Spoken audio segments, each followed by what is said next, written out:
Back-to-back losses against Minnesota and Nashville at the Fortress. 2019 All-Star Game. Brad Hunt was traded. And what about Bitegate 2019?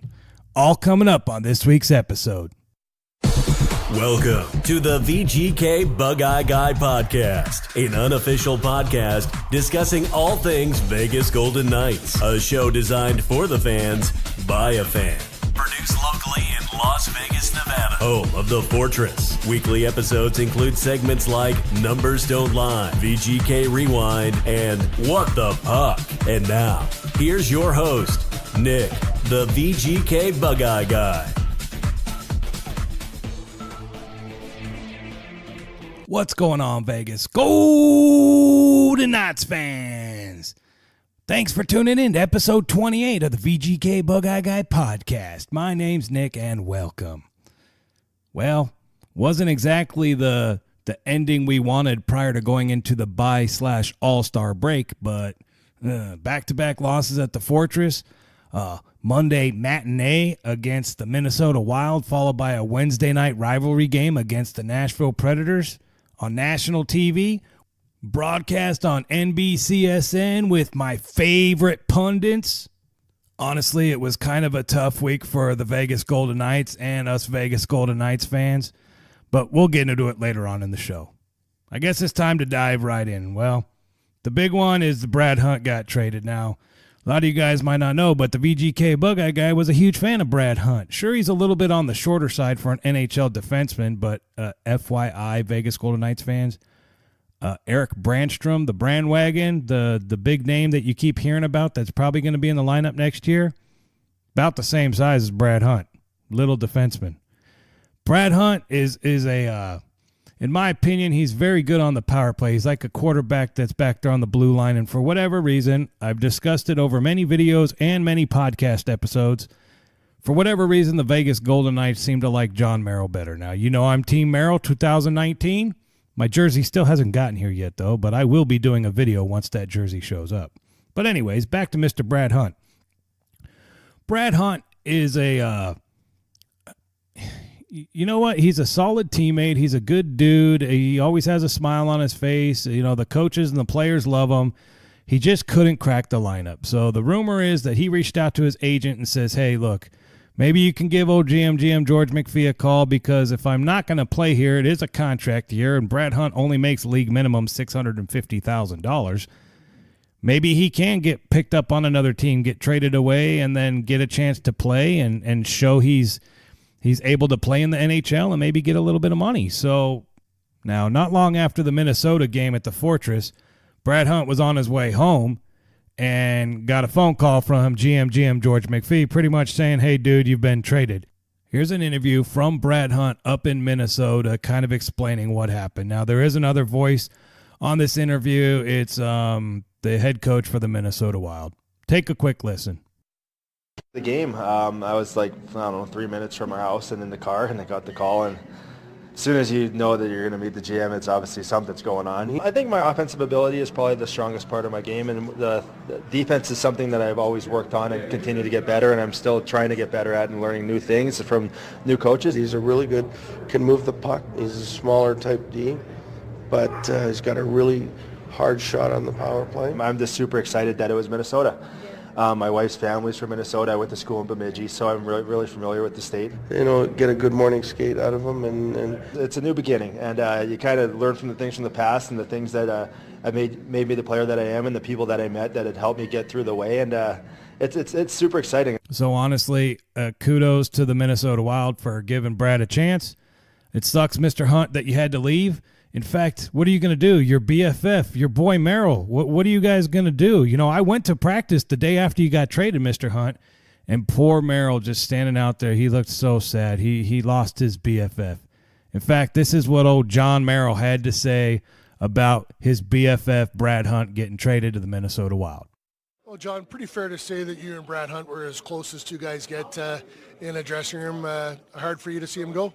Yeah, absolutely. It's definitely tough to not see his smiling face every day, but you know, I think it's a good opportunity for him in his career personally. So I hope him for the best, and our friendship will go long after hockey. So Obviously, that is the business, right? And it's, 1 minute I read a story about him. He was driving home and he got the call from George, and, that 9 hours later he's on a plane to Minnesota. It's part of being a hockey player, I guess. Yeah, absolutely. Things can change so quickly, and that's what makes it such an awesome experience, and that's why you cherish every day, and you just live in the moment while you're in the NHL, and like you said, that's just the way it goes. Now, instantly on social media, after this trade went down, a lot of people were upset. A lot of people were like, why didn't they trade away John Merrill? Why'd they trade Brad Hunt? Or why didn't they trade away other names? It's, first of all, Brad Hunt is $650,000, so that doesn't really hurt anybody's salary cap. Second, he's an unrestricted free agent, so you don't want to give up too many assets in return, which we swapped a 5th for a 6th-round pick. Listen up, my fellow VGK fans. A couple weeks ago, everyone was freaking out about Brandon Peary. What are we going to do about Brandon Peary? Where's Brandon Peary going to fit? Are we going to have to send him down? Is he going to have to clear waivers? That roster spot is still an issue. The reason it hasn't really been brought up right now is, one, Peary's already played over his 10 games, so he would have to clear waivers. And two, Riley Smith and William Carrier are still out. So those two guys are still out. When those two guys come back healthy, there's still going to need to be a roster spot filled up. One of them, I think, is Brad Hunt gone. And the other one, in my opinion, jury's still out on Valentin Zykov. I've gone to practice while I was furloughed, which, FYI, folks, hey, I'm not furloughed no more. Our country decided to pull their heads out of their you-know-what, and I get to go back to work. So today on Podcast Monday, as you're listening to this new episode 28 of the podcast, Bug-Eye Guy's back at work. How cool is that? I'm excited. Being home was okay. I felt for my coworkers at work that were deemed essential and were forced to go to work without getting pay. But I'm ready to go back. I'm ready to get my life back on track, so kudos to that. All right, sorry to go off on that real quick. I'm just super excited I get to go back to work. Now, as I was saying, Valentin Zykov, I went to, 4 practices over the last week and a half. And this is just my opinion. This is what I observed from sitting in the bleachers watching practice. Zykov hasn't really meshed with the team. He's kind of always on his own. I mean, he's working with sometimes the third line, sometimes the fourth line. It's kind of all over the place. After practice, he stays out and takes extra work, which that's nothing new. Most players that are going to be healthy scratched tend to get more time on the ice after practice. But I don't know. If it's up to me right now, if you've got William Carrier coming back and you got Riley Smith coming back, you absolutely get rid of Brad Hunt, which they've already done, and get rid of Zykov. Maybe let Zykov go through waivers. He's gone through waivers a couple times this year.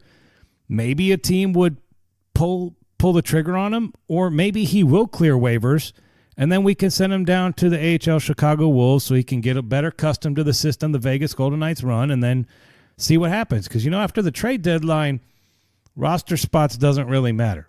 You can have more people on the active roster after the trade deadline. Speaking of the trade deadline, do you think the Vegas Golden Knights are going to do anything? I still think we are in a position to acquire a defenseman. Either that, or maybe GM George McPhee brings up one of the younger guys, but playoff push, I don't know. Jury's still out. It's going to depend on other teams maybe wanting certain players on our roster. Let me just give you an example. What if there's a team out there, let's say the St. Louis Blues. The St. Louis Blues are interested in bringing in somebody like Cody Eakin. Now, Cody Eakin would probably be a good fit for the St. Louis Blues, but what could we get in return? I mean, would you guys freak out if Cody Eakin got traded? You guys freaked out because our guy that's a healthy scratch most of the time, Brad Hunt, got traded, and everyone's like, oh, why'd they do that? Ooh, I love Brad Hunt. I get it. I love Brad Hunt too. But this is also a business, and you guys got to plan for the future. You got to think ahead. You got to think down the road. Sure, a player's doing good right now. Here's an example, James Neal. James Neal went to Calgary because he wanted to get paid. He wanted that long-term deal. So he's at like $5.3 million a year for 5 years, and he's like one of the worst players on the Calgary Flames this year. Now, to James Neal's credit, some of the players on Calgary have been tearing it up, but they overpaid him. GM says, sorry, Mr. Neal, I'm not going to pay you that long-term deal. If Calgary's going to give it to you, have fun. And James left. He went because he's looking out for him. He's looking out for his future when he's not a player anymore, when he's not getting game checks on a regular basis. So I understand. Sometimes you gotta take the money. Look at John Tavares. We talked about him last week on the podcast. New York Islanders, drafted 9 years in the island, played there, loved it there. had the opportunity to make more money and go back home to his hometown team where he was a kid, where he slept in Toronto Maple Leaf sheets, for God's sake. So I get it when players make that move for the money, but as far as the Vegas Golden Knights, I don't know what they're going to do. All I know is you got to have faith in the team. Look what they did last year. Look what they've been doing this year. I think GM George McPhee has a plan. They must have seen something in Zykov. Otherwise, they would not have put in a roster claim for him. But the fact that they did means they see something. I personally think it's age because he's young. And he did lead the AHL in scoring last year, which that is a good thing. Don't get me wrong. He does have one nice shot. That's one thing. When he hits the net, it's like a snipe. He has a very nice shot, but jury's still out if he can play two-way hockey. Can't really see it in practice that much. Now, here's some audio from GM George McPhee at the press conference talking about the Brad Hunt trade. Now, I warn you guys, this is very poor audio quality. I did my best to clean it up. It's kind of short, but here, take a quick listen to GM George McPhee talking about Brad Hunt. First with Brad, you said he had a conversation about his future. Did he specifically ask to be traded, or he just just got a call from his agent. He'd been out, he missed a number of games, and he was a little concerned. So then I met with Brad after that just to make sure we were all on the same page. And he said, I don't want to go someplace where I'm not going to be playing. I want to stay here, but it's an opportunity to play. Again, I do apologize about the quality of that. It was recorded on a cell phone, and then I copied it, so I apologize. Now, the last one, then we won't talk about Brad Hunt anymore. Here's Coach Gerard Gallant talking about Brad Hunt and some Zykov. He's a great person. He has an unbelievable personality. He comes to the rink every day, ready to go, and he doesn't play a lot of hockey for us. And, we've got 8 defensemen. We had 8 defensemen, and like I said, he's a true pro, and we're going to miss him a lot. He's a great teammate. He's a great competitor every day, and like I said, but you look at the situation he was in. He wasn't playing a lot. He wants to play. Last year of his contract, so it's a good deal for him. It's going to work out for him. Nobody wants to get traded. Everybody's happy with our group, but I think it's the best case scenario for Brad, and we wish him well because he was a great person here for a year and a half with us. Yep, he'll be missed, but hey, Vegas Golden Knights got to move on. So as I mentioned earlier, the Bug-Eye Guy went to practice. Now, if you guys don't know, City National Arena, it's up in Summerlin. The Vegas Golden Knights usually tweet out the morning of that they're going to have practice. Of course, practice is open to the public. It's free of charge. You just park right outside and walk in. It's really cool. You can sit right next to the glass, right by the players. Look, when you're furloughed and you don't want to spend any money and you're tired of sitting at home all day watching the news, watching these politicians mess with your lives, you got to get out of the house. So a friend of mine says, hey, let's go to practice. And I had not been to practice since the very first practice opened to the public during the inaugural season. They had an offer for season ticket holders. They says, hey, if you guys want to come watch the first practice. I went to that one. I had not been back. I did not go all last year during the playoffs when it was crazy packed and they were handing out wristbands to watch practice. No, I didn't do any of that stuff. I can watch them on TV. I can watch them at the Fortress. But when you're furloughed and you got nothing else to do, you're like, well, shit, I got nothing to do, so I'm going to drive or hitch a ride, which I did most of the time, up to CNA and watch them practice. I did a cool video. If you guys want to check it out, at VGKbugeyeGuy on Facebook. Facebook has the full video. I'll probably throw it up on YouTube as well, at VGKbugeyeGuy. But anyways, it was cool to see the practice, and one of the big things, and if you guys don't know, I post a lot on social media, at VGKbugeyeGuy. I do the Instagram, the Twitter a little bit, and the Facebook. Well, I posted a picture and a little comment on Instagram and shared it to Facebook about Riley Smith, because Riley Smith was back at practice. Now, sure, he's wearing a blue non-contact jersey, which means, hey, take it easy on him. He's still hurt, but he's coming back. But he participated in all the drills. He stayed after and got a little bit of extra practice, which leads the Bug-Eye Guy to believe that in the near future, like, hey, maybe after the All-Star break, maybe when the Golden Knights hit the road for their South Florida and Carolina road trip, maybe Riley Smith will be back. Could be interesting, right? A lot of comments. A lot of people were super stoked to see Riley Smith back on the ice, and I think we need him back because for whatever reason, Marchie and Wild Bill, when they don't have Riley Smith, are just not the same players on that first line. Now they moved Peary to the second line and moved Patches to the first line, and then they swapped those players. So the last couple games it's been Wild Bill, Peary, and Carlson. And then the second line has been Paul Stastny, Pacioretty, and Alex Tuch. Now, before I discuss anything further in the podcast, folks, Golden Knights fans, VGK Nation, the second line needs to stay alone. In fact, Stastny, Tuch, and Pacioretty could possibly move up to the first line. That line has chemistry, and as long as those three skaters can stay healthy, that line needs to stay where it's at. Riley Smith coming back. Hopefully will solidify that first line, and then we have our first and second line back up and running. Now, you guys are thinking, well, what about the third and the fourth line? Well, here's the problem. Third line is Cody Eakin, Brandon Peary, and pick. I don't care who you put. You're going to put Nosek on there. You're going to put Carpenter on there. You're going to put Lindbergh on there. What are you going to do? And then reference the fourth line. And I can't wait for number 28, William Carrier, to, they were saying he was sick. Him and Subban were sick. And then this week they transitioned him from being sick to injured. Now, jury's out. I went to practice, haven't seen number 28 on the ice. Not sure exactly what's going on with Malcolm Subban or William Carrier. But either way, we need that fourth line to be Belmar, Reeves, and Carrier.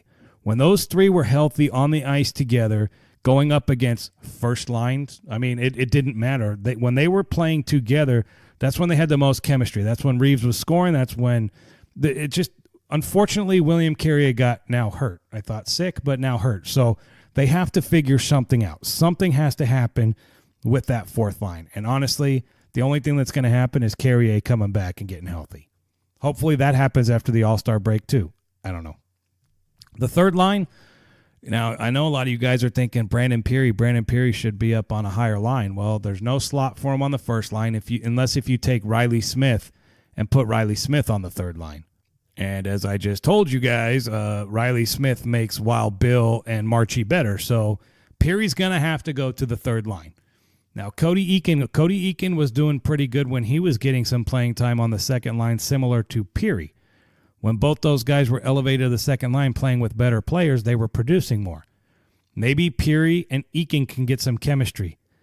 The question's going to be who's going to be that other winger. Who are they going to put in there? Who are they going to slot into that spot? Personally, if you asked me, the Bug-Eye Guy, I would like it to be Peary, Carpenter, and Eakin. Carpenter, I love Carpenter because he gives 110%. He's always out there hustling. Sure, he doesn't exactly get the puck luck, although of late he's been scoring more, which is good. But I would like to see that line. And honestly, Lindbergh and Nosek, those guys can rotate in and out. I'm not really sold on either one. I know some people like Thomas Nosek because he's young. He's got a lot of talent. He's tall. He hasn't done anything. I feel bad because he doesn't get to play with the real high-caliber players. Maybe he would be like Brandon Peary and score a bunch if he was playing on the second line consistently with Pacioretty and Stastny. But we don't know that. And as of right now, our roster's too full. Unless if we ship somebody out at the deadline. Now that's always going to be the case. That's the $1 million question that us fans just don't know. And honestly, I don't really care. I'm a fan. I just want to watch hockey. I want to watch a good product on the ice. The last couple games at the Fortress, yeah, we've lost, but they've been good products on the ice. We'll get into that in the VGK Rewind section here in a little bit, but trust me, it wasn't effort is the reason why we lost. Believe me. All right, quickly, before we get into VGK Rewind, and folks, real quick, this podcast is evolving. This episode that you're listening to right now is recorded with a couple different pieces of equipment in my makeshift studio. I'm still fine-tuning it. I'm getting it to the point where I'm going to be ready to maybe go on the road and do podcast interviews and stuff on the road. That's my goal. That's my goal, to record more Skype interviews, go to the Fortress and record out front of the Fortress. I've got a lot of plans for the Bug-Eye Guy podcast. I got a lot of plans for the future. Good thing about being furloughed for a couple weeks was I was able to spend some time and hone my skills in a little bit. So, of course, you can't spend any money when you're furloughed, but hey, So quickly, Two crazy stories around the NHL this week that I thought we would bring up before we continue to talk about Vegas Golden Knights. And now the first one is about the Anaheim Ducks. So last week, a couple of the original Ducks. Now, I'm not talking about the original Mighty Ducks of Anaheim. I'm talking about the original Ducks. Because for you guys that don't know, the actors that were on District 5 of the Mighty Ducks movie, hey, they were Mighty Ducks before the Anaheim Ducks had a team. There was no team. They created an NHL expansion franchise based off of a movie. They got one because the bottom line is, I posted a photo on social media that I had gotten from Twitter. Now, this photo was taken at the game, and they had Adam Banks, Jermaine, Julie the Cat Gaffney, Duncan, and Russ Tyler. Now, those 5 players were actually at the game. Now, during it, they took a picture, and they put the camera up there to show all the original Ducks were there. And I just posted it. I took the 2 pictures from Twitter. I cropped them together. I put it back out. Said, hey, did you guys see what happened over here at the Ducks? That's pretty cool. The original Mighty Ducks came and checked it out. Got a lot of crap because people said, how come Goldberg? I can't support them because Goldberg's not in the picture. Another guy says, where's Charlie? Charlie with the triple D. How come Charlie wasn't in the picture? Well, the Buckeye guy quickly got on the old internet real quick and said, hey, the reason that Goldberg's not there is because he's in rehab. And the reason Charlie's not there is because he's filming a movie. So, hey, it is what it is, but it was still pretty cool. Russ Tyler was the knuckle puck guy. Duncan was the figure skating, the little brother figure skater. Of course, we know Julie the Cat was the other goalie. Jermaine was the prankster. And then, of course, Adam Banks. Who doesn't know who Adam Banks is? I mean, he wore 99, Wayne Gretzky's number back then, but hey, Adam Banks. So that was pretty cool. Now, the other story I wanted to quickly talk about happened up in Edmonton. You guys been following the Edmonton Oilers at all this year? Probably not, because you guys are Vegas Golden Knights fans, but Edmonton has some management issues. So the Edmonton Oilers signed 30-year-old goaltender Mikko Koskinen. Now, he's the backup goalie in Edmonton. Their general manager signed him to a 3-year, $13.5 million deal. $4.5 million a year for a backup goaltender. That's crazy. The league went nuts when they heard that. They're like, you're paying him like Braden Holtby money, and he's literally a backup that had a couple good games. Well, not long after that deal, the general manager of the Edmonton Oilers was fired. Now, Jeremy Roenick, who was an outstanding player back in the day and now is a pundit on NBCSN, he's probably one of the pundits that I can maybe tolerate the most because he does keep it real sometimes. I mean, don't get me wrong. Roenick, 27, he drinks the Kool-Aid, that's for sure. But in certain situations, he speaks his mind and lets it know, what's up. And he pretty much went off on the Edmonton Oilers. He pretty much said, I'm just going to take some clips out of his statement here. The Edmonton Oilers are so bad, they can't put 2 passes together. Their passing decisions, their positioning defensively, they look in all 3 zones, they look confused. I mean, he says they look confused.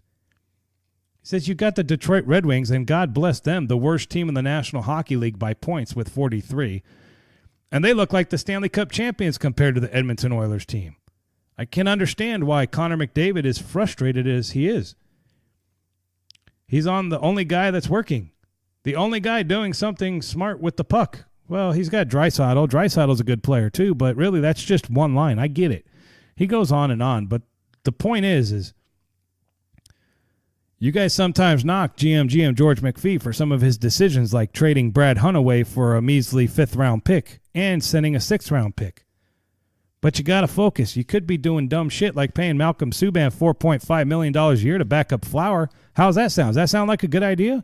And no disrespect to Malcolm Subban, I think he needs to get paid more than the $650,000 league minimum he gets. But you got to earn it. And most backup goalies are respective 1.2, 1.7, I don't know, somewhere in that little area, $1 million a year to sit in the back, play a couple games. It's a win-win for everyone. It's a win-win for the team. It's a win-win for the goalie himself. But $4.5 million, because now what's going to happen? Now Subban's going to go to GM George McPhee and go, hey, GM, any chance I can get a raise? He goes, yeah, sure. I'll give you like $850,000 or maybe $1 million. He goes, no, man. I mean, backup goalies make $4.5 million. That's the standard. Edmonton said it. What do you want me to do? That's where the problem's going to lie. And there's going to be other GMs that go, well, the reason that guy got that contract is, well, he's not a GM anymore because of that contract. Get what I'm saying? You write contracts like that to 30-year-old backup goaltenders and you get shit can fired. It's just simple math. I don't know. All right, so that's the two around the league stories I wanted to talk about before we dive in. So I guess it's time. We've talked enough. What are we, 20-something minutes into this podcast already? I guess it's time to dive into a little VGK Rewind. It's time for VGK Rewind, a review and recap of last week's games. All right, the first game to talk about this week was against the Minnesota Wild. Now, for you guys that don't know, the Minnesota Wild have a record of 3-1 against the Vegas Golden Knights. We did not beat them at all last year. We did beat them this year, the beginning of the season. It's for whatever reason, it seems like the Wild have the kryptonite of the Vegas Golden Knights. I don't get it. I mean, I've watched the games in person. I've seen it happen. I don't understand. But either way, this game this was an afternoon game. This is another one of those special, not Frost the Fortress. This was the Gold Jacket.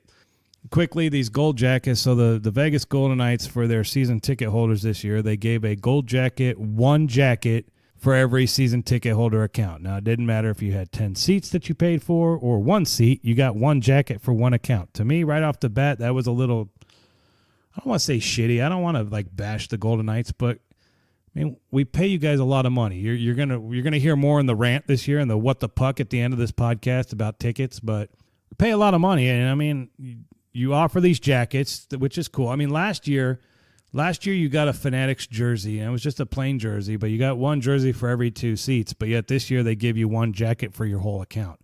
For me, I have 4 seats, so really I would have been happier with one for every 2 like they did last year, but whatever. And honestly, I bought an extra jacket for the wife, and they're real thin and kind of poorly made in my opinion. But anyways, so this Monday afternoon game, this MLK afternoon game, was a matchup against the Wild, and all the season ticket holders were supposed to wear their gold jackets. Now, I was at the game. I had my daughters wear the gold jacket because, honestly, I'm a little portly, and they only went up to extra large, and it was a little snug. It fits, but not enough for me to wear through the whole game, so my daughter rocked it, which is fine. This is a game that, if you look at the stats, face-offs, we were 56%. Power plays, we were 1 for 5, which this is a good thing that we at least scored on the power play. I'll talk more in a minute. Minnesota was 0 for 2 on the power play. Vegas Golden Knights out-hit them big time. It was 42-27. We dominated them on the physicality of the game. Shots on goal, 32-22. This is a recurring theme for the Vegas Golden Knights. We seem to dominate these teams in the shots on goal category. Happened against Nashville, happened against Pittsburgh, happened against Minnesota. Remember a couple weeks ago, the Winnipeg game where we lost that Winnipeg game, but we dominated the game? And everyone always says, and honestly, I'm just as guilty of it. Oh, well, we just went up against a hot goalie. We went up against their goalie, and their goalie had their best game ever. Well, statistically, if you look at it this year, there is a lot of goalies that can say that they can say, you know, I had my best game ever against the Vegas Golden Knights. I faced 48 shots. Or in this game against Minnesota, I faced 39 shots. Well, yeah, you did. You're right. But how many of those shots that the Vegas Golden Knights take are high caliber, high grade, high chance probability shots to go in? How many of those shots hit the goalie center mass right where their logo is? How many times do you guys see that? That right there is probably 25% of the Vegas Golden Knights shots are easy grade A saves for the goalie. They shoot it right at him. How many shots do we completely miss the net?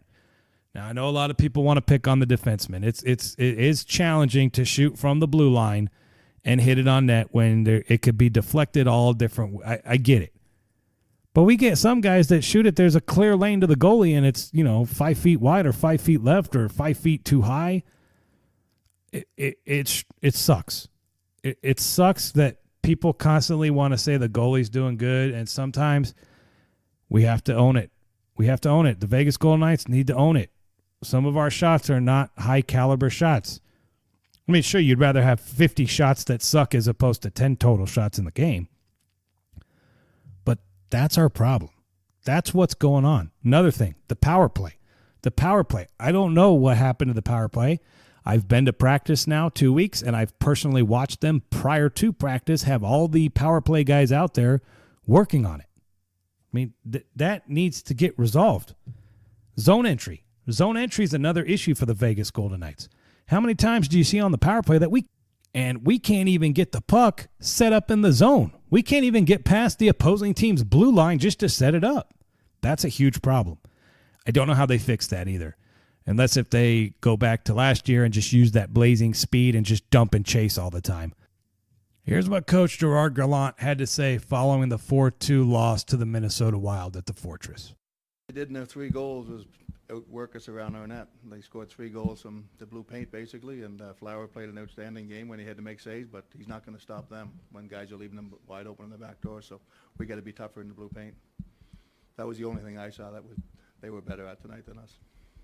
It was men and swing for us because we didn't get much done on the 5-on-3, so we were a little frustrated, but I don't think it changed the type of the game, the rest of the game. I really don't.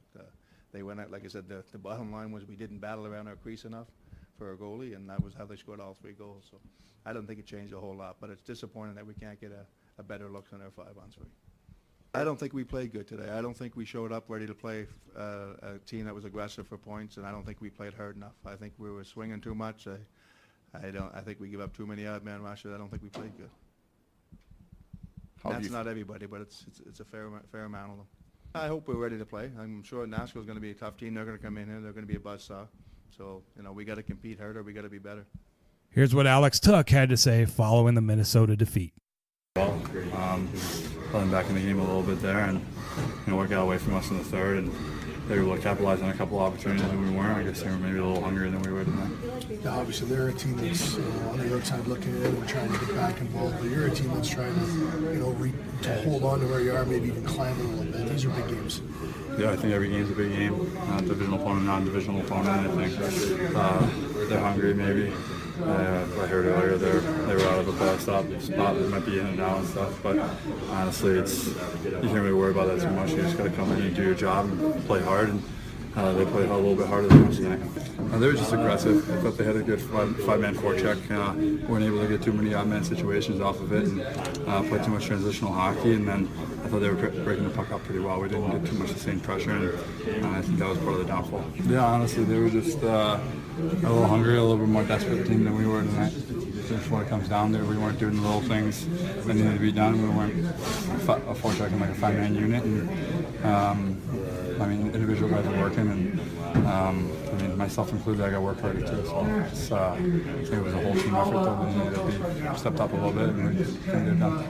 Here's what Max Pacioretty had to say following the Minnesota defeat. Yeah, I think we were playing them the way we wanted to, and then a little bit soft on our sticks, so allow them to make those plays. We didn't give up much, but when we did give them up, they were big, and I'd have to be a little better, definitely in our end and around the net, like you mentioned, behind our net.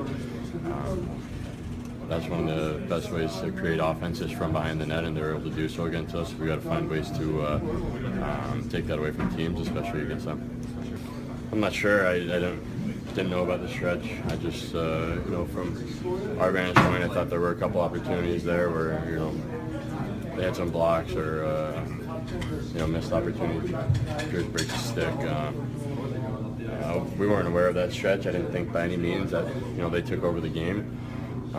They were just, a little bit stronger, especially in the last goal, and, we got to be stronger than that. And the final interview after the Minnesota game comes from Colin Miller. Now, Colin Miller and Shea Theodore both got burned from behind Flower in this game. Now both times they were back with the defender and let the defender go, Shea thought he got held, but you still got to give 100%. You can't back off and hope the ref makes a call. Either way, those two goals were pretty much the deciding factor in this game. in my opinion. Here's what Colin Miller had to say. I don't know if they scored. We didn't, so it goes. At the power play, obviously that 5-on-3 was not what we were looking for. I think that was a big turning point, and we need that power play to come through there. Yeah, they were, but I thought we were too. We had that second period, we were, pretty good. We were pretty solid. We were all over them. They had those 2 goals, and we were still able to come back and push the pace, I thought. So it's frustrating, but teams that we're playing against now are probably going to be pushed for the playoffs. That always happens, second half of the year. Yeah, well, you have one more game before the All-Star break, and then it sort of, everybody kind of puts their foot in the gas. It's going to be a lot of games like this. Yeah, definitely. I think focus on the last one before the break and go from there. So overall, the Wild game, my daughter was pissed because they pulled Fleury at the end and then they got the empty net goal. And I tried to explain to her that, well, you have to do that. And most hockey's probably the one sport that the final score doesn't exactly paint the picture of the game. Like if you just happen to be wherever checking your phone and going onto whatever sports app you use to check scores and you go, oh, the Golden Knights got their ass kicked 4-2, and you go, oh man, that sucks. That's probably that's not good. But it doesn't really explain the game. Like a perfect example is that Winnipeg game. I'm going to go back to that Winnipeg a lot because that was such a great game played by both teams. I mean, Winnipeg, they did what they had to do to win the game, and the Vegas Golden Knights did what they had to do to not win the game. And they lit up the goalie with as many shots as they could. Again, not high-quality, high-caliber shots, in my opinion. But at least they're peppering them. And all you need is a break, a lucky bounce. It's just, I don't know. So then Nashville comes to town. Now, I was a little nervous about this game for 2 reasons. One, we played really good against Pittsburgh. And then we laid an egg in an afternoon game against Minnesota. Now you got Nashville coming in. This is the last game before the All-Star break, before the bye week. It's a Wednesday night rivalry game broadcast on NBCSN, NBC Sports Network, with the pundits. So this is a game that everybody's going to have their eyes on. And right off the bat, before the game even started on NHL Network, they were already talking about it, and they were pretty much, deep-throating the Nashville Predators. I mean, I don't understand it. I don't get it. I don't know why. They should have learned their lesson last year, but hey, guess what? The Vegas Golden Knights ended up losing this game too, so I guess the pundits were right. No, that could not be further from the truth. This was a tough game. This was a game that could have gone either way. The fact that the Vegas Golden Knights lost this game, I don't know. Let's see. Let's look at the stats real quick. Face-offs, 33-32. We won by 1. Here's the reason why the Vegas Golden Knights lost this game, in my opinion. The power play, Nashville was 0 for 2, and the Vegas Golden Knights were 0 for 5. 5. Hits, 26-27. Nashville beat us by 1. Again, we need William Carrier back. Shots on goal. So UC Saros was the goalie for Nashville. He faced 48 shots on goal, had 47 saves for a .979 save percentage. Really? 48 shots on goal, and you could only get 1? And for you guys that don't know who Saros is, Saros' record this year is 12-6-1. So he's a good goalie. He's filled in admirably while Pecorine was out injured. But Saros is not a big dude. He's not much taller than Jonathan Marchessault, and he has to wear all that goalie gear. Which leads me to another thing. On the power play, Vegas Golden Knights, you were 0 for 5 against the Nashville Predators on the power play. At one point, you guys, Vegas Golden Knights, had Jonathan Marchessault in front of the net trying to block Saros. Yes, you had Marchie slide into the front to try and screen the goalie. You guys got to realize, Marchie and Saros are like the same height. It's like the 2 shortest guys in the frickin' NHL. Gallant, I don't know why you changed your mind, but put Reeves back on the power play. Now, I know he's slow, and I know he's not the best with the stick, but he's your biggest, toughest dude, and he will have no problem going on the ice and getting right in front of somebody like a Saros and just make his life miserable. It was working. I don't know why we went away from that. We need to get back to that. We need to do something. Eakin's been up on the power play. Peary's been on the power play. Patches, Stasny, Marchie, Wild Bill, Colin Miller, Shea Theodore. All these players have been getting time back there. But it's not working, so they got to do something. And I think put Reeves back out there. Now, this is just the Bug-Eye guy talking, but put Reeves back out there and plant his ass right in front of the net and make opposing teams have to try and move him. Who's going to move Reeves? Seriously. Come on. I mean, sometimes when I leave the Fortress after the Vegas Golden Knights lose, I'm a little depressed or a little upset. I'm like, man. But this Nashville game, I mean, this was such a hard-fought game. And just to prove how hard-fought this was, this game really probably should have ended. It should have been maybe 3-1 or 4-1 even. There was a point where Colin Miller, they had an empty net. We pulled Flower, and Colin Miller pretty much dove out Superman style and swung his stick to knock the puck away. Otherwise, it was going to be an empty net goal. I mean, that was 110% effort from Colin Miller to save that goal, which is cool. Earlier in the game, Nate Schmidt. Now, Nate Schmidt played pretty good this game. A puck got behind Flower, and here's what happened. Take a listen. Now the return for Arvidsson, a shot. Blocked aside by Fleury. Kept alive by Ekholm. Across for Arvidsson. He deeks. And it's blocked at the goal line. He got behind Fleury and was blocked by Schmidt.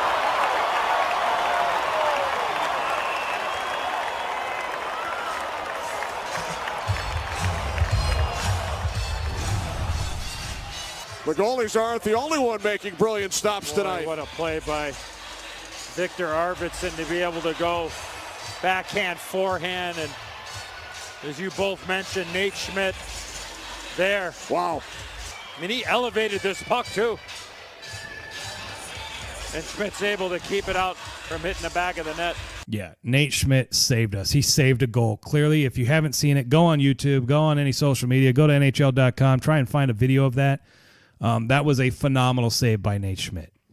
Another funny thing that happened during this Nashville game, well, actually, there's two more things that I can't believe there's two funny things that I have to talk about still. But the first one involves Pierre McGuire. Pierre McGuire is an old school player that has been a TV announcer for years. He's usually the guy that's like on the big nationally broadcast games. He's the one that's between the benches, the player benches, and does like interviews. Well, during the second period, he goes on to the Vegas Golden Knights bench to interview Coach Gallant. And they're talking about Stasny and some other stuff. And here, real quick, take a listen to this. Can you talk about the way Paul Stasny influences a game for your team? Yeah, he's such a smart player, a 200-foot player like we always talk about. And he just made a great play in that goal, him and Tuck and Pacioretty. So he's been doing that all year for us. Coach, that last sequence, they're jumping their defense into the cycle. They're jumping them into the rush. How are you going to make sure? That's a great job by Reeves. How are you going to make sure that your guys are aware of their defense? Yeah, we talked about their defense. Our defense is top defense in the league, and if we're not going to pay attention to them back there, they're going to get chances like they just did here. Thanks a lot, Gerard, and have a great time with this whole game tonight. Thank you. Pierre looking for a high sticking penalty. Yeah, he actually looked like he made an indentation in Pierre's side of his head there. You know, I don't know what happened. He was pulling my thick, luxurious hair with that stick. You better stay a couple arms reach from that guy there. You take one big swipe there, Pierre. Oh, don't worry. That's why I got him from behind, Eddie. I wasn't going straight up on him, I'll tell you that. And off the bench quickly. He is probably the most feared man in the National Hockey League, but away from the rink, what an awesome soul. Now, this is classic Ryan Reeves. Reeves is pretty much taking his stick from his point on the bench and putting it right into McGuire's head. He's like poking him with the stick as he's trying to do an interview live on TV with Gallant. You got to love Reeves. I mean, you got to love that the announcers even know Reeves is a bad dude. So it was a 2-1 tough-fought game. Reeves was messing with McGuire, which was funny. And then there was a little bit of a scuffle right before the end of the second period. Now, the Bug-Eye guy is very proud of a video that I did.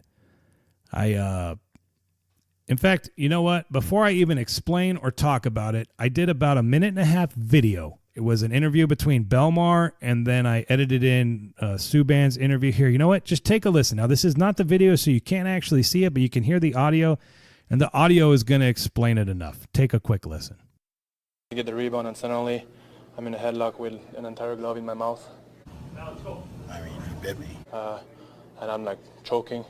My finger was bleeding. So obviously, when he put his hand in there, he removed my mouth guard.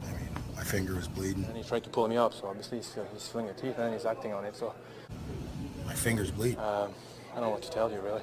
He started yelling like, I bet him. My finger's bleeding. I mean, I don't know what you have in your mouth.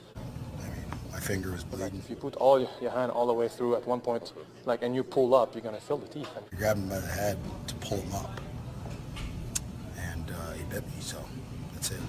I mean, I don't know why he's going an absolute crazy there. My finger was bleeding. Charlie bit me. It's really, I don't know what to do in this situation. My finger's bleeding. Like I have a half a glove in my throat. My finger's bleeding. And playing with the back of it and pulling me up, and there is no mouth guard, so when he pulls up, those are my teeth. I don't know what to tell you. I don't know how I walk out of there with 4 minutes. You crying, boy? Maybe we'll go back down to McDonald's and get you a Wham-burger, some French fries. How about a Weineken? How was it explained to you? It wasn't explained. It wasn't explained. He came a few times and hit me in the back of the head, yeah, that's the game. We lost the game. Yeah, I was super, super proud of that video because it had me dying. When I was adding in the Jaws and the Joe Dirte, I mean, that it was hysterical because here's what happened, folks. Belmar crashes the net. Subban takes his hand, gets Belmar in a headlock, and tries to pull him up from the ice. Now, as he pulls him up, his hand gets into Belmar's mouth, and Belmar's teeth maybe graze Subban a little bit. I don't know. Subban flings his arm up in the air. He's freaking out. He bit me. And Belmar's going, well, dude, you put your fucking fingers in my mouth. What did you think was going to happen? Why does a grown-ass man put his fingers into another grown-ass man's mouth? I don't understand. Subban's losing his mind. Then Subban wants to go after Belmar, and of course that's not going to happen when all 7'5" is on the ice. Here's what Revo had to say about this. Saw Subs coming at Belly with his gloves off, so I'm not gonna let that happen. Okay, so you thought he had his gloves off because he was ready to fight? Well, I don't know. I know he had his gloves off before, but either way, he's coming at Belly with his gloves off, so I'm obviously gonna step in there. Gotcha. And what was that exchange like? Tell him to stop shaking his hand. That's what I was wondering. Yeah, I mean, the shots, I think we had almost 50 shots. The goalie played really well. They used their speed against us. I think it could have gone either way, but we didn't bury opportunities, and we're just a little too sloppy in some spots. So yeah, Reeves is the protector of the fortress, and when he sees a player take their gloves off and go after one of his players, he's going to step in. Now, Reeves' comment was classic. Why didn't he just stop messing with his hand? I mean, it couldn't have been that bad. Well, luckily there was no suspension. Nothing came from it because obviously it was so silly. And if you guys didn't watch the All-Star game, which I'm going to talk about after this, PK had this, they gave him his own show after the skills competition on Friday night where he stood up there and bombed telling jokes and did interviews and stuff. I mean, I don't know why the fans, I get it. Some people like him. I'm not a fan of PK. I prefer Malcolm because Malcolm doesn't talk much and is quiet and just shows up and plays, but that's fine. I get it. And PK is a good ambassador for the sport. But you go on this, this was Friday. So the Nashville game was Wednesday night. So now 48 hours later, you go on to this nationally televised show that you're doing. And you've got this ridiculously sized bandage around your poor finger like it got bit by a freaking Doberman pinscher or something like that. Really? This big, it almost looked like a finger cast on his finger. If you haven't seen it, VGKbugeyeGuy.com. I got pictures of it on Facebook and Twitter and Instagram. Check it out. I mean, you got to love Vegas. Vegas, somebody literally paid money to put a billboard up on Las Vegas Boulevard that it's a picture of Subban. And it says, Belmar bit my finger, ... and it really hurt, ! Now, that's classic because that's Vegas being Vegas. Somebody was like, I don't know. That to me, that's this puts it over the top. I mean, the whole incident was silly. And you got to realize, the Bug-Eye Guy, I was in section 217 watching the game. Now, this all happened at the opposite side of the ice. After the intermission, I went outside to the smoking area outside 217 to talk with fellow fans. And we were kind of like, I think he bit him or he thought he bit him because we couldn't really tell. We weren't at home. We weren't sitting in front of our TVs watching the replay. We didn't get to hear it. Now, fast forward. Now, the Bug-Eye Guy, as I'm heading back home, we always listen to the post-game show on the drive back. And this is where we get our first real understanding of what happened on the ice because we just couldn't see it. We didn't have enough facts being at the Fortress watching the game live. And, I mean, Ryan, the hockey guy, right off the bat is like, yeah, he put his fingers in his – I mean, what did he expect? And I'm thinking, dude, that's the same thing. I mean, I get it. He's freaking out, and he was really pissed off. Subban was really pissed off that he got an extra penalty. I mean, he got roughing with Reeves, and then he got the 2 minutes. I'm like, well, what'd you expect? You think you can just put a guy in a headlock and then jam your fingers down his throat and then get pissy when his teeth touch your finger? Really? And then 48 hours later, you go on national TV with this finger cast on your pinky? I mean, dude, Subban, you're a good player. Don't get me wrong. You're an all-star. Well, you're not an all-star this year, but I get it. A little drama queen? I mean, I don't know. I mean, I'm dying to hear what old Malcolm Subban has to say about his older brother freaking out. That's what I want to hear. So, yeah. So, the Nashville game, we had the finger incident. We had Reeves messing with Pierre on the bench. We outshot him like crazy. We couldn't score on the power play. We couldn't get zone entry. And it ended up being a 2-1 game. You win some, you lose some. Again, this is just like Winnipeg. We got to start winning these games.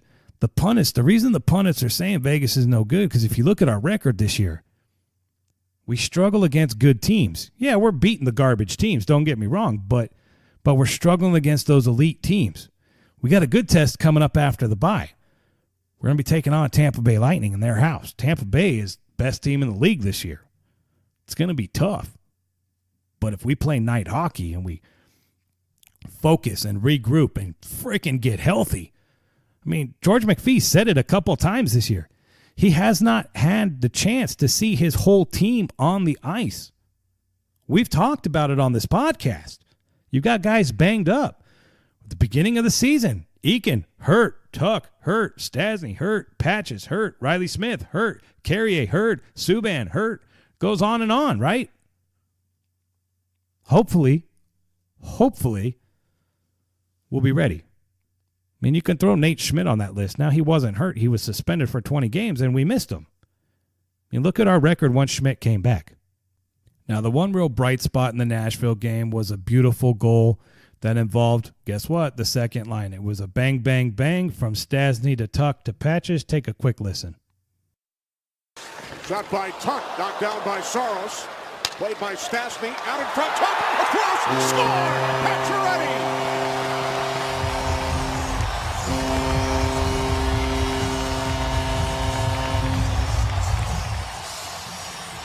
It was just a matter of time until Vegas got the first goal of the game. This is a hard-working shift. Pacioretty, what a pickup by Alex Tuck. Off of the left skate to the stick, backdoor, and Pacioretty puts it in behind Saros. Last 3 games for Pacioretty, 3 goals. It started with Stassi, the excellent athletic play by Tuck, and look how Pacioretty creates time and space for himself, finding a dead spot in coverage and hammering the one-timer. Now, Coach Gallant did not go to the post-game press conference. He sent Coach Kelly out there. This is what Coach Kelly had to say about the whole Belmar issue and overall thoughts from the game tonight. Take a quick listen to a voice that is normally not at the post-game press conference. Coach Kelly, here's what he had to say. Yeah, I wasn't involved with the referee's conversation, but I didn't really get a good look at it. We looked at it in the dressing room after. It looked like a scuffle, and we didn't get a clear picture of it. So as far as I'm concerned, it was a scuffle. Tempers ran high. No, nothing happened. No. I don't. I think it's a teammate sticking up for a teammate. I think it's a good thing. Kind of what were your thoughts on their goalie? And I mean, you guys threw 48 shots on net, and just kind of your thoughts on that. Yeah, I thought he was pretty good. And we had a lot of really good looks. I thought we played really hard and played a pretty good game. He was excellent. Yeah. Yeah, we really liked the way we played tonight. I thought we played pretty hard. Lines 1 through 4 through 6 defensemen, our goaltender. I thought we played pretty well. We obviously, it doesn't always guarantee a win, and that's the tough part about it. But there's a lot to be encouraged about heading into the break. I think we'd like to be, but I don't know that anybody is totally healthy throughout the course of a season. So, but we'd like to be. I know the break is going to be good for our guys. Mentally they'll be get a reset and physically get a chance to rest as well. So. Looking forward. Here's what Cody freaking Eakin had to say following the tough battle against the Nashville Predators. He played well tonight. Good on rebounds. They were good in front of the net. Good combination there, and we couldn't won't find the next one, but I thought we played well. I think we were ready, yeah. A couple legs, but I thought we came out good. We were skating. I thought we were skating most of the game. Dictated a lot of the play, but I just couldn't buy that second one. Here's a short clip from Marc-Andre Fleury following the tough 2-1 loss to the Predators. For sure it's disappointing. We had a few games at home here, and it would have been nice to catch up with get some points and keep time in the standings. But they're all close games, so I thought it was all one-goal game, and we were in every game, right? It was always close. So I don't think we're gonna change anything drastically. I don't think we're gonna enjoy this break, rest, relax, and get back at it. We'll come back. It was a good game. I thought it was pretty high pace and a lot of talent and speed on both sides, and also it was fun to be part of it. And obviously we've been better with a win. And final interview from this game comes from Nate Schmidt. Now I played his audio earlier of him making that miraculous save on the blue line to keep the game where it was. Here's what Schmidt had to say following the tough loss against the Preds. Yeah, one shot difference. Usually there's more than that in a game, but it seemed as though it was a high-paced game. A lot of chances from both teams. It was one of those things that, it was a good hockey game. I don't know. It's a good hockey game. It gets a good team. You want to win those games. But you know that you're right there. And I thought we had such great momentum, throughout the game. Our forwards had great momentum. We had great shifts, and sometimes you just you don't get it. You don't get what you deserve. I think both teams deserve to win, and I thought both teams did really well. Yes. Talking about temperature, or you're talking tempers? Yes, it did. A few times. There's two good teams that want to be able to, that are going to be there at the end, that are fighting.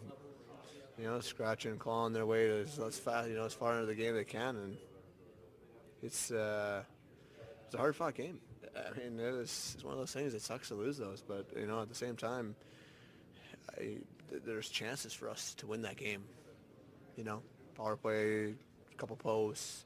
If you got a chance to, I like the way that we played for most of the game. So honestly, I hope the Vegas Golden Knights figure it out. I hope they regroup. I hope they decompress, and I hope they're ready to really attack the league head-on after the All-Star break and after the bye week. All right, I guess I need to talk about the All-Star events. I'm not going to spend much time on this because I honestly think the All-Star game's kind of I get it. You get a bunch of the players together. They have fun. They do these little skills. The actual game was garbage. The lady that sang the national anthem was terrible. The cool thing was you could hear Vegas Golden Knights fans. They yelled Knights out at the All-Star game, which how cool is that? I thought that was money. But the lady that sang, they were freaking out that it was the worst ever. I don't think it was the worst ever. It wasn't a good rendition. It went on too long and was kind of all over the place, but I don't know. Now, the NHL did do something kind of cool. At the skills assessment, they had Kendall Corney, who participated in the fastest skater competition. They actually let a a female Team USA gold medal winning Team USA women's hockey. She got to compete, and she actually did good. She didn't win. She was at the bottom, but she was close. I mean, they had 2 Team USA women's hockey players and 2 Team Canada women's hockey players there at the skills competition, which honestly was cool. I mean, I thought it was a good gesture. I had no problems with them being there. I mean, kudos to the NHL. I mean, that's all I have to say about that. Now, as far as the actual skill competition, Connor McDavid's still the fastest guy. Johnny Gaudreau's still the best stick-handling guy. Marc-Andre Fleury, unfortunately, he did not win the save shot this year. Last year, he saved 14 in a row. This year, look, again, there's a recurring theme throughout this podcast. When you have time, head on over to Facebook or YouTube at VGKbugeyeGuy. And I've got a video uploaded of all of Flowers' saves from the shootout competition. He did good. He had fun. Unfortunately, he hit 7, and then it was too much, and he kind of the last goal that he let in was classic. He threw his stick. It hit the poor camera guy, but it was funny. It was all in good fun, good faith. And then when he was done, he was over standing by the glass giving a interview to our friends at NBCSN, and then there was a Vegas Golden Knights fan, a little kid in the stands, and he threw his stick over and gave his goalie stick to a Vegas Golden Knights fan. So that was awesome. Probably made the little kid's parent more excited, but hey, you know what? Kudos to Flower. Sucks he didn't win, but hey, you can't win all of them. And then if you want me to actually talk about the All-Star game, well, I'm not going to do that because it was garbage. The Pacific Division didn't show up. Gibson got lit up. I don't know why Gibson was in there so long. And it just, I'm not a fan. I mean, I like the high energy, fast pace, but the no defense, the goalies are hung out because no one's playing defense. And once the Pacific Division was out, I'm not going to watch anymore because we lost, so we're done. So I don't know. Kudos to Flower. He was up there. He represented the Vegas Golden Knights. I really wish we could have gotten enough votes to get old Jonathan Marchessault up there, because really when you're watching something like the skills competition or even the All-Star game, as a Vegas Golden Knights fan, if you're tuning into that only to watch your players, which is Marc-Andre Fleury, you got to watch him for a couple minutes during the shootout competition, and then you got to watch him for a little bit in the All-Star game. To me, that sucks. I would rather, I don't know. I guess everyone can't be an all-star, right? A lot of people have been saying, when are the Vegas Golden Knights going to host an all-star game? Trust me, it's going to happen. It's going to happen sooner rather than later. Now, this is normally the part of the podcast where I'm going to go over next week's games. However, we don't have any games next week because it's a bye week. Now, when this little vacation is over for the Vegas Golden Knights, they immediately go on the road for a 4-game road trip. Now, the schedule writers probably hooked up the Vegas Golden Knights, being that it's going to be February 1st, and they're going to be in Carolina. February 2nd, back-to-back against Florida, so we'll probably see Subban or Legacy or Dansk in one of those games.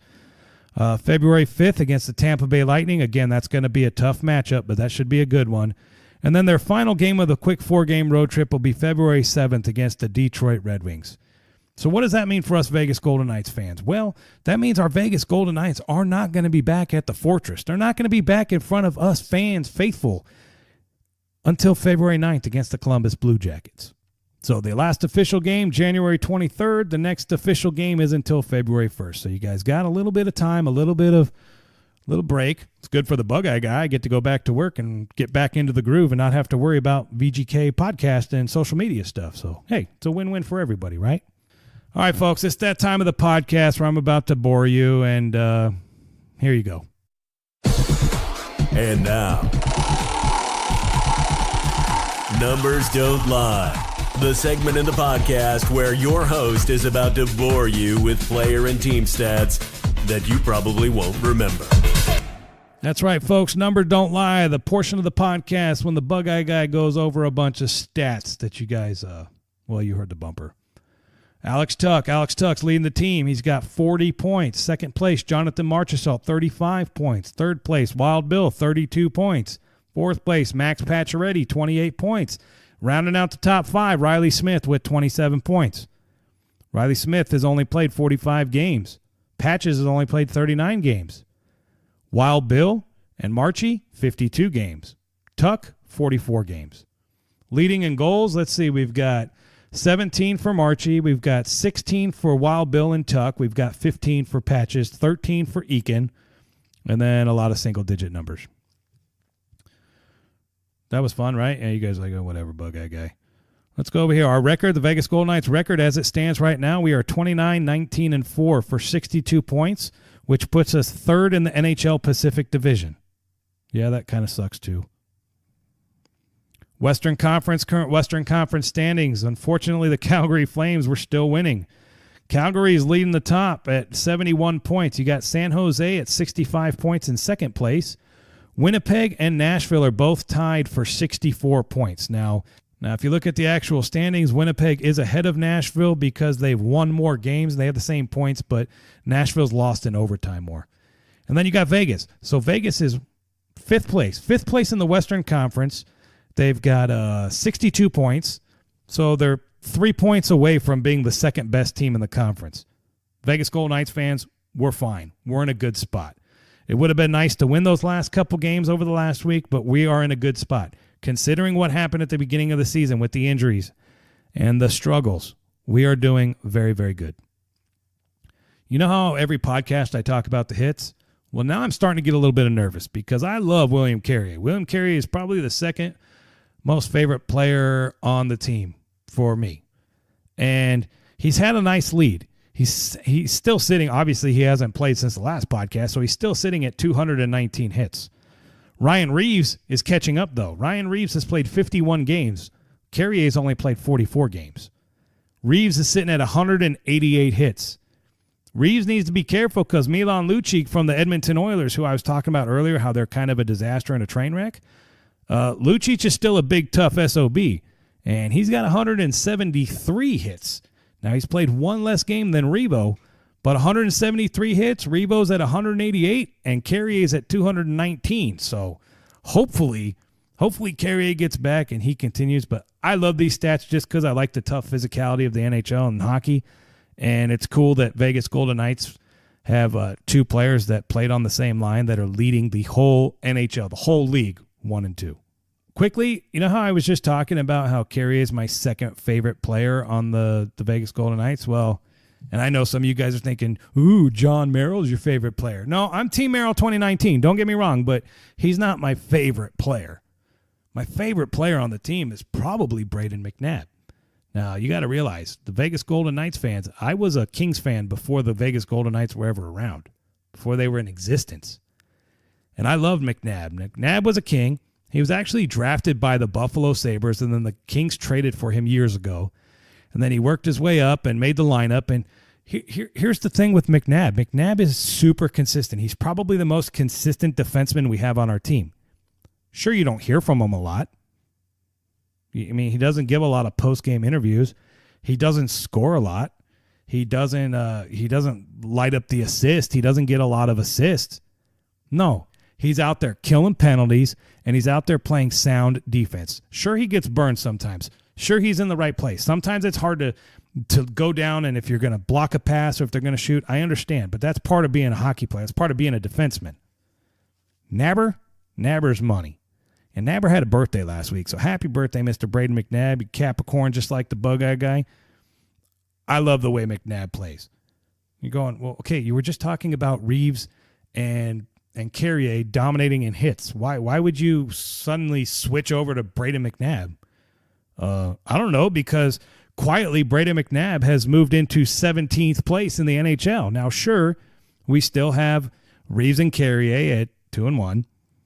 But now McNabb, who's actually tied for 17th. 132 hits. I'm just saying, 3 of the top 17 hitting machines in the NHL on the Vegas Golden Knights. Sorry, dude, that's pretty cool. And I don't know. All right, to continue on the tradition of the new format of the VGK Bug-Eye Guy podcast, I can't end Numbers Don't Lie without talking about our AHL affiliate, Chicago Wolves. Real quick, if you look at the standings, the Chicago Wolves actually dropped this week. They went from second place last week to third place. And now some of you guys are thinking, what happened to Chicago? Well, the Iowa Wild moved ahead of them.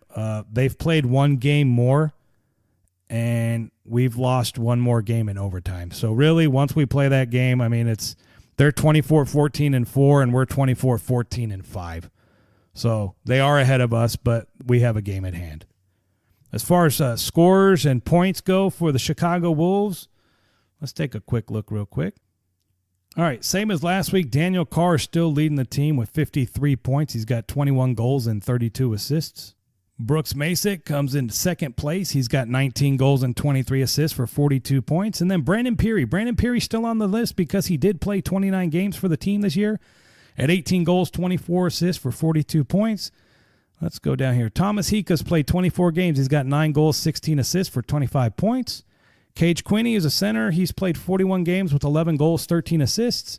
Eric Brandstrom, Brandwagon, 6 goals, 18 assists, 24 points in 32 games. Nick Hague, who I think is going to be a star in the NHL, I hope, because he's got the size and he's a good D-man, played 43 games, got 9 goals, 10 assists for 19 points. Yep, so that's our Chicago Wolves, our AHL affiliate to the Vegas Golden Knights, with a quick update to their roster and their team statistics. All right, since I mentioned Braden McNabb had a birthday, I guess I should also mention that Ryan Reeves had a birthday this week as well. So happy birthday, Mr. Ryan Reeves. You're a Capricorn just like the Bug-Eye Guy. How cool is that? Yeah, I know. It's kind of not cool.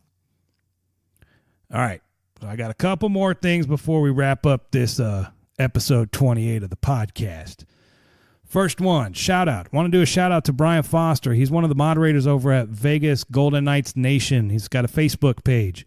He had these pins made, and he gave the Bug-Eye Guy a pin. It's a Defend the Fortress pin, and it's a Beat LA little Bailey bear-looking pin. So huge shout out to Brian Foster. Thanks very much for hooking me up with those pins. That's really cool, and I do appreciate it. If you're interested in getting these pins, go over to Vegas Golden Knights Nation Facebook fan group page and go to Brian Foster, and he's got some way that you can get one of those pins. I think he's donating some of the money to charity, which is really cool. All right, last thing I want to talk about is the podcast itself. I've got these segments. I'm going to be adding a couple more segments over the next couple weeks. I haven't decided yet on the names. I'm going to have the bumpers recorded kind of like I did with my new ones. Maybe a comment of the week or a shout out of the week, or I haven't come up with the names yet, but I realized I do need some sort of segment for like funny stuff or stuff that people got butthurt about that I don't think's a big deal. I don't know. I'll come up with it. I'll get with the Bug-Eye wife and I'll come up with something cool. But what I wanted to talk about was that fake viral proposal that went all over the place. It was filmed at the Vegas Golden Knights game when we played the Sharks. And it was a guy that tried to propose to his wife. And right when he's about to get on his knee and hand the ring, a Sharks fan comes across and has this big Sharks flag and waves it in front. And I thought it was funny. When I first saw it, I thought it was real. And I go, that's kind of a dick move, but I guess it's kind of funny. It's a good story to tell. And then as news started to break out that the people involved in the video were actually employees for the Vegas Golden Knights, and it was kind of a skit that they filmed, I thought it was funny. Some people like freaked out. Some people went on social media and were like, oh my God, I can't believe the Vegas Golden Knights would try and make the San Jose Sharks fans look bad. Those videos are funny. I mean, don't take it personal. The most stuff that goes on the Nitron is to piss off the other team's fans. I mean, that's what you're there for. When they do the elf and he throws the snowball, or the WWE stuff when they smash the people out of the ring, but it's got the logo of the other team. I mean, people were freaking out about this. I mean, come on. It was funny. I mean, it was even more funny that the guy had the flag the wrong way and then that was funny. It made it all work. So some of you people out there that take everything personal and think everyone needs to hug and kiss and kumbaya. No, dude, this is hockey. This is professional sports, and this is hockey. This is the one sport that you can beat the shit out of a guy. You get 5-minute timeout, get your hand slapped, and then you go back out there and you can do it again. Fans, relax. This was funny. This was humor. This was comedy. This wasn't meant to upset the San Jose Sharks fans. First of all, they don't give a shit, and we don't give a shit about them, but that was not the point of this at all. And honestly, that people freaked out about it, I mean, I was like, really? This of all the things that that we post and all the things that are out there, this is what really upset people. To me, it's crazy, but I don't know. I thought it was funny. It was funny. All right, folks, like I say in every podcast, I've taken up way, way, way too much of your time. But you guys know that I cannot end a podcast. I cannot end an episode without a little. What the puck? Seriously, what the puck?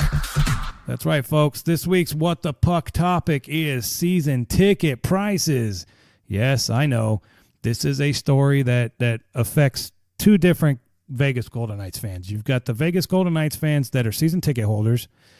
Well, I guess it's three types. You got the season ticket holders, you got the ones that are on the can't wait list that want to be season ticket holders, and then the ones that can't afford season tickets but like to voice their opinion constantly when us season ticket holders complain about ticket prices. You guys staying with me on this? So here's the deal. This week, the Vegas Golden Knights released the 2019-2020 season ticket holder prices. For me personally, I'm going to use me as an example. My price went from $53 this year. It's actually $50 plus a $3 T-Mobile enhancement fee to $60 next year. So I guess it's $50 to $57 plus still pay the $3 T-Mobile enhancement fee. I didn't think that was that bad, because the Vegas Golden Knights also offered me an opportunity to lock in my tickets for the next 4 years. Now, yeah, it's a lot of money. It's a big investment. But being able to lock in and know what percentage they're going to increase over the next couple of years, for me, it was a no-brainer. So, of course, I signed up. I says, yeah. And where I'm at, I'm in the cheaper section. Don't get me wrong. I can see everything perfect where I'm at. But I bought my tickets because it was the best view, and I'm on the aisle, which is awesome, for the money. I bought the cheapest. I mean, I didn't get all the way at the very top, but I'm row F. I'm the 6th row in the upper deck. If you've been to the Fortress, you guys know there's really not a bad seat in that place. Because it's so steep, there's a good view of the ice.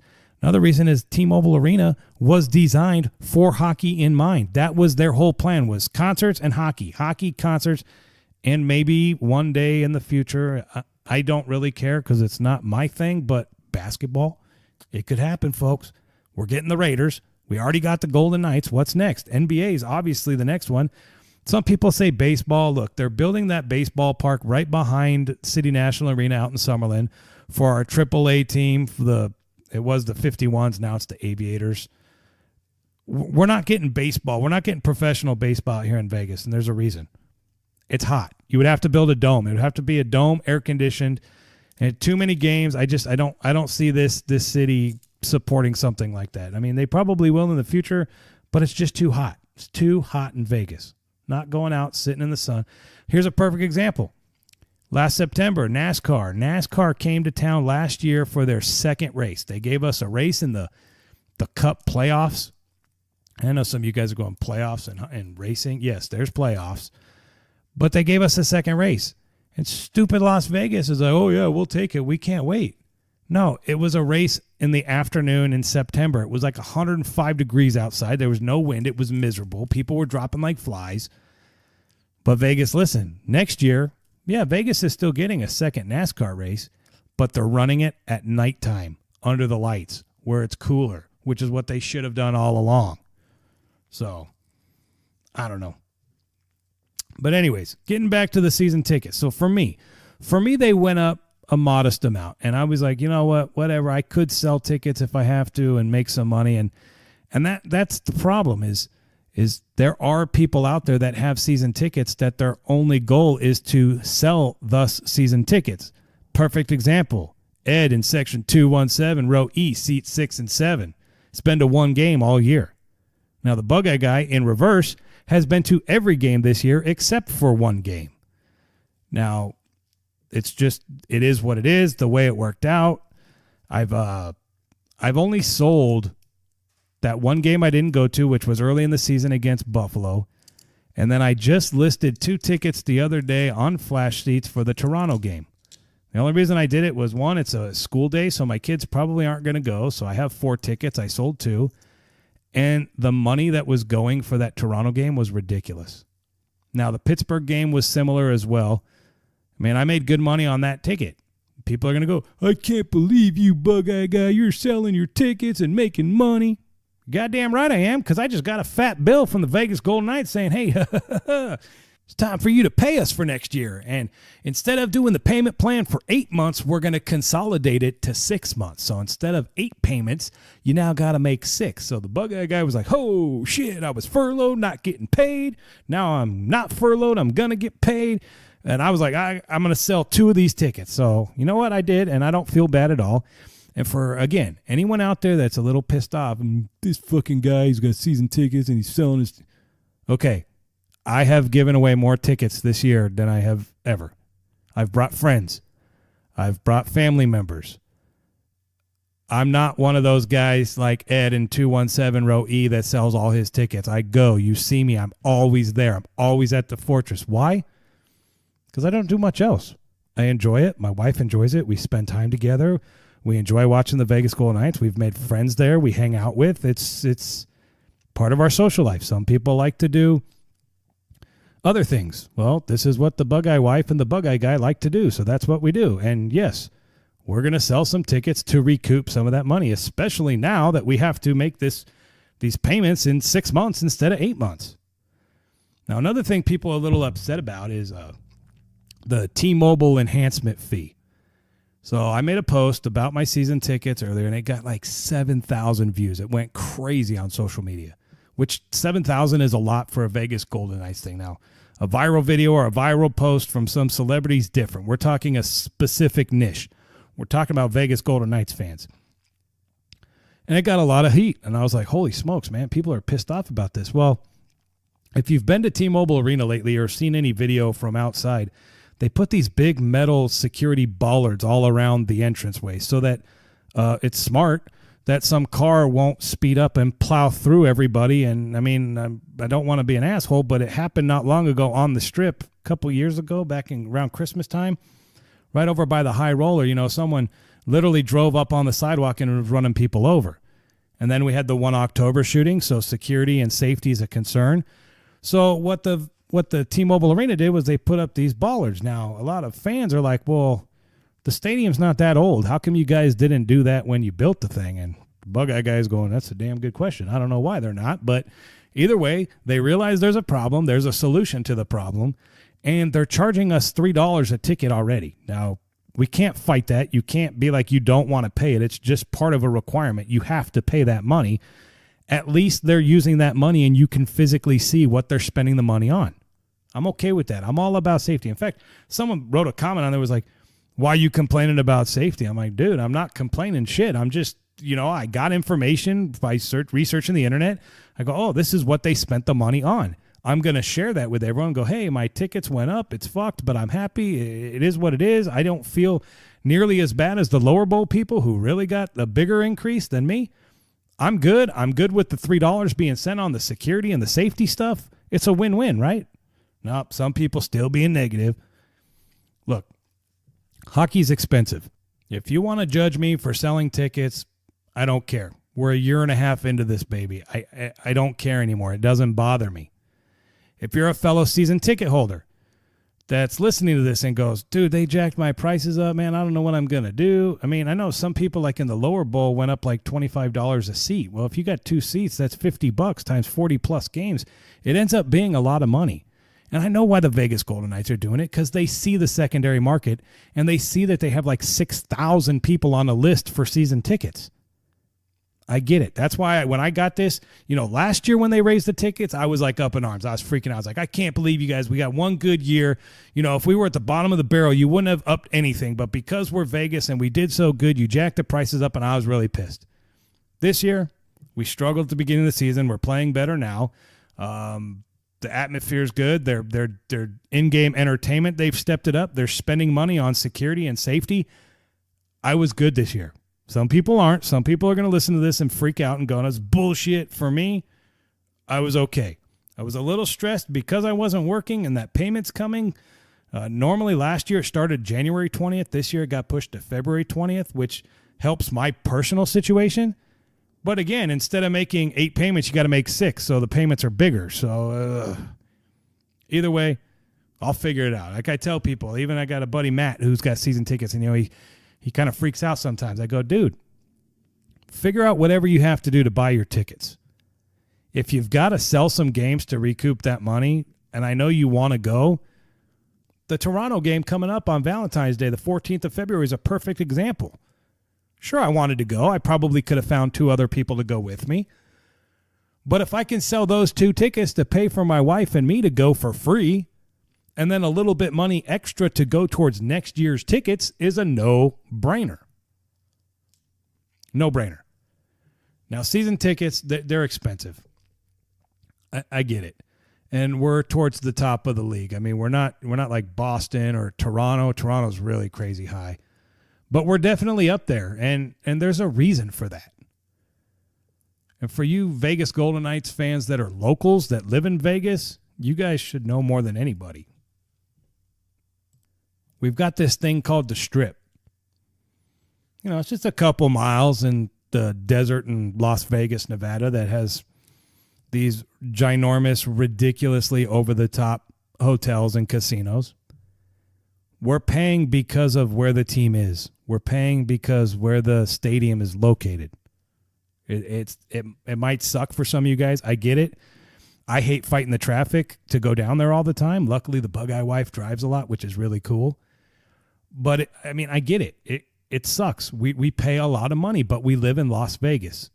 We live in the entertainment capital of the world. And we're the first and only current professional sports team in the entertainment capital of the world. And we're the defending Western Conference champions. So when you make it all the way to the Stanley Cup Finals, I think the team's entitled to boost the ticket prices a little bit. So for you guys that are upset about that, I'm sorry. For you guys that are like me, that are like, well, I'm just glad I had the opportunity to go watch our Vegas Golden Knights. And let's be real. The Bug-Eye Guy, if I was not a season ticket holder, would I still go watch Vegas Golden Knights games at the Fortress? Yes, absolutely. Would I go to every game? Hell no, there's no way. If I had to pay secondary ticket prices on every game, no, I would pick some cheap games and maybe 1 or 2 big ones that I really want to see players from the other team. That's it. It's the reverse for selling. What players do I not really want to see, and what tickets can I sell that gets the most value in return? This is not a Vegas Golden Knights problem. This is not an NHL problem. This is a professional sports problem. Supply and demand, folks. Supply and demand. It's simple. If there are 6,000 people that put a deposit down for the opportunity to possibly purchase season tickets, then you better believe they're going to up the prices a little bit. And honestly, I'm okay with that. All right, folks, as I said last week, I'm probably not going to do a podcast next week. It just depends. It depends on what happens with the Vegas Golden Knights, because if I do a podcast, it would be recorded next Sunday, and I'll have one game to talk about, the Saturday night game. That's it. For me, I have to wait and see. So I'm not going to promise everybody that I'll have a podcast next week. If I do, maybe it'll be a shortened one. But either way, after that, the following week, I'll be back on schedule releasing new episodes of the podcast every Monday, maybe Sunday night, depending on what time it gets uploaded. But you can probably check it out late Sunday night or definitely on Mondays. And yeah, we'll see where it goes. As I've said in the past, I will continue to reiterate this now. Although instead of 1 request, I now ask for 2. If you enjoy this podcast, if you're a fan of the Vegas Golden Knights, and you know other fans out there that would be interested in listening to this podcast, please let them know. I'm only asking for you to let one fan know. Go, hey, man, this guy Nick, the VGK Bug-Eye Guy, he does this podcast thing. I listen to it when I'm driving to work or whatever, and, man, he's real funny. He talks Vegas Golden Knights. He adds some audio from interviews, and he kind of changes it up, and you should really check it out. If that's how you feel, that would be awesome. If you think my podcast sucks, yet you're listening to this right now, an hour and 20 plus minutes into it, that doesn't make no sense, but I get it. Another thing, leave me a review. Whatever podcast platform you use, whether you're on Apple Podcast or Google Podcast or Google Play or Stitcher or Podbean or any one of them. If you got time, just leave me a quick review. Throw me a couple stars. Say, this guy's funny. He's nice. He's knowledgeable. He's an asshole. He's a jerk. I don't like him. I don't care. Just give me a review. I'd appreciate it. Now, I love the VGK BugeyeGuy Guy podcast because I put my heart and soul into this. This is all for fun. I don't make any money. This is all something that the BugeyeGuy Guy enjoys. I enjoy to do it, but I realized that I need to change it up a little bit. That's why I went away from the squeaky voice. That's why I've added some bumpers and some segments. That's why you're going to start to hear the audio quality a little bit different over the next couple shows as I peek and tweak some of the equipment I have. But another thing that I'm going to start doing is I'm going to start doing interviews. I'm going to start doing interviews with fellow Vegas Golden Knights fans. I still am probably going to do the Hey Knights Nation, but I think I'm going to leave that segment for actually at the Fortress, just recording random people either out front in Toshiba Plaza or in the game, in the stands. I don't know yet. I'm still kind of messing with that segment, but either way, I'm going to keep you guys up to speed on changing these segments, and we are going to start hearing from Vegas Golden Knights fans here in the near future. Trust me. I'm also going to be doing interviews. I'm going to be doing probably mostly in-person or Skype interviews where I can take the audio from the Skype interview and then share it on here. So lots of changes coming. I'm excited. This has definitely been a work in progress. I'm grateful that I had the last couple weeks, even though I was furloughed and it was stressful. But aside from that, I'm glad I had a couple weeks to kind of get a game plan, to script out some stuff and really focus on this podcast. Because as much as I enjoy doing quick videos are fun. Editing's a pain in the ass. If you want to put any kind of special stuff, it takes way too long.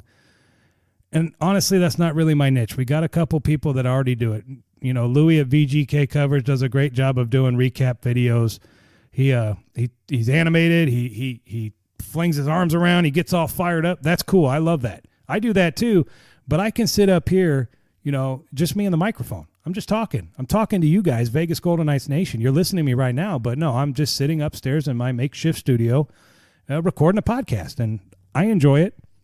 I hope you guys do too. If you've gotten this far into the podcast, you're a fan, and I appreciate it. Thank you very much. Thank you so much for tuning in to episode 28 of the VGK BugeyeGuy Guy Podcast. Can you believe I've already done 28 of these? And I know the first couple podcasts, the sound was a little off and the subject was kind of all over the place. It was just kind of me talking. But I'm telling you, this is episode 28. You give me till episode 50, and I'm hoping I've got a quality product for you to listen to that's even better than this episode right now. All right, folks, again, thanks so much for tuning in. I really do appreciate it. Again, reach out to me on social media. Instagram, Facebook, Twitter, YouTube, at VGK BugeyeGuy Guy. You can go to my website, www.vgkbugeyeguy.com. That's got a bunch of links on the right side, and it's got all my podcast episodes for you to listen to free of charge. Or you can send me an email, vgkbugeyeguy@gmail.com. If you got any questions, reference the Rant, What the Puck, the podcast. If you'd like to be on the podcast, if you want to talk Vegas Golden Knights, reach out to me. I'm available. I'm around. Social media is probably the easiest way to get in touch with me. Thanks again for listening. I really do appreciate it. Sorry we only had 2 games and we had the All-Star game. I'm glad for the bye week. I'm glad for this little break. You guys should be too. Hopefully our team comes back re-energized, rested, and ready to go. I love you. And as always, go Knights, go.